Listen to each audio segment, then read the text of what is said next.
ਇੱਕ ਦੂਜੇ ਲਈ ਠੰਡੀਆਂ ਛਾਵਾਂ ਵਰਗੇ ਨੇ। ਉਹ ਜਿਨ੍ਹਾਂ ਦੇ ਦਿਲ ਦਰਿਆਵਾਂ ਵਰਗੇ ਨੇ। ਨਾ ਬਈ ਇਸ਼ਕਾ ਡਰ ਲੱਗਦਾ ਏ ਤੇਰੇ ਤੋਂ, ਭਾਈਆ ਤੇਰੇ ਰੋਗ ਬਲਾਵਾਂ ਵਰਗੇ ਨੇ। ਸਭ ਕੁਝ ਸਰ ਤੇ ਰੱਖਿਆ ਮਿਲ ਜਾਂਦਾ ਏ, ਮੇਰੀ ਮਾਂ ਦੇ ਹੱਥ ਦੁਆਵਾਂ ਵਰਗੇ ਨੇ। ਤੂੰ ਮਾੜੇ ਦੀ ਕੇਸ ਖਤਾ ਨੂੰ ਰੋਣਾ ਏ,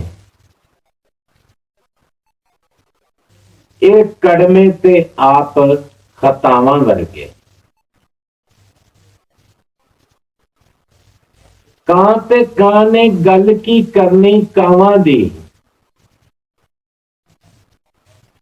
ਹੁਣ ਤੇ ਸ਼ੋਅ ਦੇ ਬਾਅਦ ਵੀ ਕਾਵਾਂ ਵਰਗੇ ਨੇ।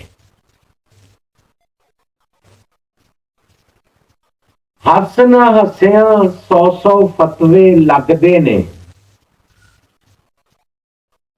ਇੱਥੇ ਹਾਸੇ ਸਖਤ ਗਨਾਵਾਂ ਵਰਗੇ। ਮਾੜੇ ਘਰ ਵਿੱਚ ਖੁਸ਼ੀ ਵੀ ਮਰਗਾਂ ਵਰਗੀ ਏ, ਤਗੜੇ ਘਰ ਵਿੱਚ ਸੋਗ ਵਿਆਹਾਂ ਵਰਗੇ। ਮਾੜੇ ਘਰ ਵਿੱਚ ਖੁਸ਼ੀ ਵੀ ਮਰਗਾਂ ਵਰਗੀ ਏ, ਤਗੜੇ ਘਰ ਵਿੱਚ ਸੋਗ ਵਿਆਹਾਂ ਵਰਗੇ ਨੇ।